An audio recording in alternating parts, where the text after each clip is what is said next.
হ্যাঁ, অমুসলিমরা যদি মাইকের আওয়াজ শোনো, খুব ভালো করে শোনো। আলহামদুলিল্লাহ, আমি মনে করি, আরও কেউ থাকলে থাকতে পারে, আমি মনে করি আমি একজন অসাম্প্রদায়িক বক্তা। কিও অসাম্প্রদায়িক? কারণ আমি চাই হিন্দু, বৌদ্ধ, খ্রিস্টান, চাকমা, ত্রিপুরা, বং, খাসিয়া, চাক, লুসেই, খুঁই, ব্রু, মুরুং, মারমা, তংসঙ্গা, মণিপুরা, সাঁওতাল, গাঢ়, ইহুদি, যত জাতি উপজাতি আছে সবাই কালিমা পড়ে শাহাদাতাইনের সাক্ষী দিয়ে মোমেন মুসলমান হয়ে চিরস্থায়ী জান্নাতে যাক। কোনো অমুসলিম কুফরের উপরে চলতে থাকুক, শিরিকের উপরে চলতে থাকুক, কুফর শিরিক করতে থাকুক, এর উপরে মৃত্যুবরণ করতে থাকুক, জাহান্নামে যেতে থাকুক, আমি রসুলের আদনা উম্মত হিসাবে এটা আমি পছন্দ করি না। কথা বোঝেন না মনে হয়? আমি হিন্দুদের সবচেয়ে বড় কল্যাণকামী, কারণ আমি চাই না কোনো হিন্দু শিরিকের উপরে স্থায়িত্ব ভাবে থাকুক, স্থায়ীভাবে থাকুক, কোনো বৌদ্ধ শিরিকের উপরে স্থায়ীভাবে চলুক, কোনো অমুসলিম ইমান হারা হয়ে মৃত্যুবরণ করুক।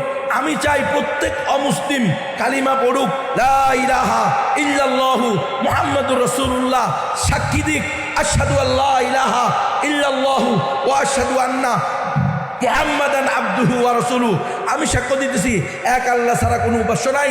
আমি আরো সাক্ষ্য দিতেছি মুহাম্মদ সাল্লাল্লাহু আলাইহি ওয়াসাল্লাম আল্লাহর বান্দা এবং সর্বশেষ রাসূল। এই কথা মুখে বলে অন্তরে বিশ্বাস করে অঙ্গ প্রত্যঙ্গ দ্বারা বাস্তবায়ন করুক ইনশাআল্লাহ, সুম্মা ইনশাআল্লাহ।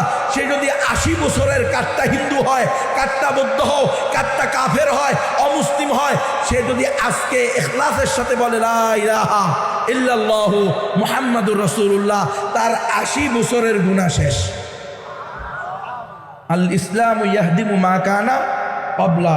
হিন্দুরা, বৌদ্ধরা, অমুসলিমরা, আমাকে দুশ্মন মনে করিও না, বরং আমি তোমার সবচেয়ে বড় আপদ। আমি তোমার জাহান্নাম থেকে বাঁচাতে চাই। আর যারা তোমাদের মন্দিরে গিয়ে, গির্জায় গিয়ে, তোমাদের পেগুড়ায় গিয়ে, তোমাদের ধর্মীয় উপাসনালয়ে গিয়ে তোমাদের সাথে সহমত পোষণ করতেছে, তোমাদের শিরিক এবং কুফুরের ভূয়সী প্রশংসা করতেছে, তোমাদেরকে যারা অনুমোদন দিচ্ছে, খুব ভালো, আপনারা খুব উৎসাহের সাথে আনন্দ কোনো মুহূর্তে শিরিক করছেন, আরো করে যান, ভবিষ্যতেও করবেন। তারা তোমার বন্ধু নয়, আপন নয়, বরং তারাই তোমাদের সবচেয়ে বড় শত্রু। কারণ তারা তোমার চিরস্থায়ী জান্নাত চায়। আমি তো তোমার জন্য চিরস্থায়ী জান্নাত চাই। কথা কন আপনারা? কিরে, মুসলমান না হলে জান্নাতে যাবে? এরা আদম হাওয়ার সন্তান। ইয়া আইয়ুহান নাসু তাকু রাব্বাকুমুল্লাযী খালাকাকুম মিন নাফসিন ওয়াহিদাতিন ওয়া খালাকা মিনহা যাওজাহা ওয়া বাসসা মিনহুমা রিজালান কাসীরান ওয়া নিসা। তাহলে আল্লাহ তাআলা সর্বপ্রথম আদম আলাইহিস সালামকে সৃষ্টি করছেন, তার থেকে তার স্ত্রী ওয়া খালাকা মিনহা যাওজাহা, তার স্ত্রীকে সৃষ্টি করছেন, ওয়া বাসসা মিনহুমা রিজালান কাসীরান ওয়া নিসা। আজকে 900 কোটি, আর দুনিয়ার শুরু থেকে নিয়ে কিয়ামত পর্যন্ত কত হাজার কোটি মানুষ আল্লাহ বানাইছেন, আল্লাহই ভালো জানেন। সবগুলোর আদি পিতা, আদি মাতা কে? আদম আর হাওয়া। তাহলে আদম আর হাওয়ার সম্পর্কে এরা আমাদের ভাই বন্ধু নয়, এরা আমাদের আত্মীয় নয়। এই অমুসলিমরাও তো আমাদের, এই জন্যই তো রসুলকে পাথর মারা হয়েছে, রসুলের গায়ের উপরে ওটের উজুরি তুলে দেওয়া হয়েছে, রসুলকে গামছা দিয়ে পেঁচ দিয়ে হত্যা করার চেষ্টা করা হয়েছে, রসুলকে তার মাতৃভূমি থেকে বের করে দেওয়া হয়েছে, রসুলের মেয়েদেরকে তালাক দিতে বাধ্য করা হয়েছে, রসুলের বন্ধুদের উপরে যার কন্যায় নির্যাতন হয়েছে, রসুলকে 3 বছর পুরা কওমসহ বংশসহ এরা জেলখানায় আবদ্ধ রাখছে। কিন্তু কশ্চিনকালেও তার রসুল সাল্লাল্লাহু আলাইহি ওয়াসাল্লাম তাদের জন্য বদদোয়া করেন নাই, বরং দোয়া করছে, আল্লাহুম্মা হদি কওমি ফাইন্নাহুম লা ইয়ালামুন। আয় আল্লাহ, আমার স্বজাতি, কওমি মানে কি রে? আমার স্বজাতি, আমার কওম। যে কওম বলতেছে তুমি আমার না, রসুল বলতেছে না তোমরা আমার স্বজাতিকে আপনি হেদায়েত দান করেন। তারা বুঝে না মাবুদ, তারা না বুঝে আপনার নাফরমানি করতেছে, না বুঝে আপনার রসুলকে কষ্ট দিতেছে। ওই কওমের কি দুরবস্থা হবে যাদের নবী শরীর রক্তাক্ত হচ্ছে। এই রক্ত যদি মাটিতে পড়ে যায়, না জানি আল্লাহর গজব কোন দিক থেকে কিভাবে চলে আসে। উম্মতকে বাঁচানোর জন্য রসুল দোয়া করতেছে। আমরাও ওই রসুলের উম্মত, ওই রসুলের ওয়ারিস, আমরা ওই রসুলের আশেক, আমরা ওই রসুলের সৈনিক। আমরাও কশ্চিনকালেও আমাদের স্বজাতি হিন্দু, বৌদ্ধ, খ্রিস্টান, অমুসলিমদেরকে এরা চিরস্থায়ী জাহান্নামে চলে যাক এটা চাইতে পারি না। তাহলে আমি চাই অমুসলিমরা চিরস্থায়ী জান্নাতে আসুক। কি বলেন আপনারা? ওস্তাদজিরা কি বলেন? ওলামায়ে কেরাম, ওরা যদি জান্নাতে আসে আমাদের কি জান্নাতে জায়গা কম হবে? নাউযুবিল্লাহ।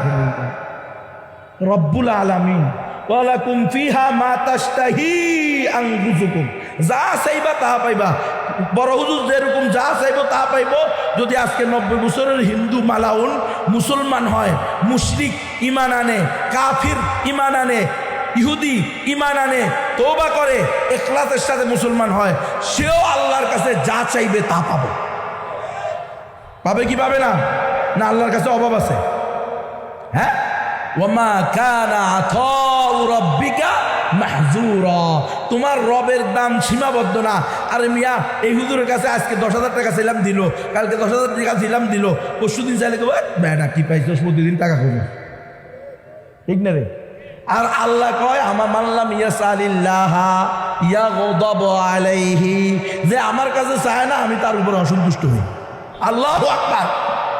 উদুউনি আস্তাজিব লাকুম, আমার কাছে চাইতে দেরি, আমি উত্তর দিতে দেরি না, দিতে তোমার চাওয়ার উত্তর দিতে কি না দেরি করি না। আর আমরা চিন্তা করি খালি প্রতিদিন আসা কানবাড়ি করে, আজকে এই, কালকে সেই, পরশু এই লোকটা কি শুরু করলো, অথচ সব মিলে আমি 20,000 অধীনে, হ্যাঁ, অথবা 3 দিন 50 টাকা করে 100-150 টাকা দিচ্ছি, এর পরের দিনই কি হয়ে গেছি, বিরক্ত হয়ে গেছি। আর আল্লাহ কয় আমার কাছে না চাইলে আমি বিরক্ত হই। আল্লাহু আকবার। এই তো আল্লাহ আর হলো বান্দার ভিতরে পার্থক্য। স্রষ্টা আর সৃষ্টির ভিতরে পার্থক্য কি? এটা সৃষ্টি যত কিছুরই মালিক হোক না কেন সে অসীম নয়, কি সসীম। আর স্রষ্টা কি পরিমাণ অসীম সেটা আমাদের চিন্তা আকলে ধরার মতো নয়। তাহলে রব্বুল আলামিনের কাছে একমাত্র শরীক ধর্ম কি? ইসলাম। তাহলে আমাদের যে অমুসলিমরা আছে এদেরকে ইসলামের দাওয়াত কে দিবে বলেন? নবী রাসূলরা দিবে? এই যে আজকে যে আপনাদের ইসলামী মহাসম্মেলন, এখানে কি হিন্দু, বৌদ্ধ, খ্রিস্টানদেরকে দাওয়াত দেওয়া হয়েছে? ওদেরকে বলা হয়েছে যারা অমুসলিমের ভাই বোনেরা আছেন তারাও আসবেন, মাইকের আওয়াজ শুনবেন, মনোযোগ দিয়ে শুনবেন। মা বোনেরা ঘর থেকে, বাপ ভাইয়েরা ময়দানে এসে, আপনাদের উদ্দেশ্য আজকের এই মহাসম্মেলন, কারণ ইসলামী মহাসম্মেলন। Islam is the complete code of life. ওয়া রাযীতু লাকুমুল ইসলামা দীনা, ইসলামকেই একমাত্র, শুধুমাত্র, কেবলমাত্র মনোনীত গ্রহণযোগ্য ধর্ম হিসাবে আমি রব্বুল আলামিন বাছাই করেছি, চয়ন করেছি। তাহলে এটা কি হিন্দুদের জন্য প্রযোজ্য নয়? এটা কি বৌদ্ধদের জন্য প্রযোজ্য নয়? এটা কি ইহুদিদের জন্য প্রযোজ্য নয়? অবশ্যই রব্বুল আলামিন এই কথাই বলছেন, ইয়া আইয়ুহান নাস উবুদু রাব্বাকুমুল্লাযী খালাকাকুম ওয়াল্লাযীনা মিন ক্বাবলিকুম লাআল্লাকুম তাত্তাকুন। এই দুনিয়ার সমস্ত মানুষেরা তোমরা ইবাদত করো রব্বাকুম, তোমাদের ওই আল্লাহর ওই প্রতিপালকের, আল্লাযী খালাকাকুম, যিনি তোমাদেরকে সৃষ্টি করছেন, ওয়াল্লাযীনা মিন ক্বাবলিকুম, এবং তোমাদের পূর্বপুরুষদেরকেও সৃষ্টি করছেন। আর যারা এক আল্লাহর ইবাদত করবে, সমসাময়িক বাপবাদী অবতার নবী রসুল, বাপবাদী অবতার নবী রসুল, মনি ঋষি, এক এক ভাষায় এক একটা, আমরা বলবো নবী রসুল। আমাদের ইসলামের ধর্মীয় ভাষা, মুসলমানদের ধর্মীয় ভাষার নাম কি?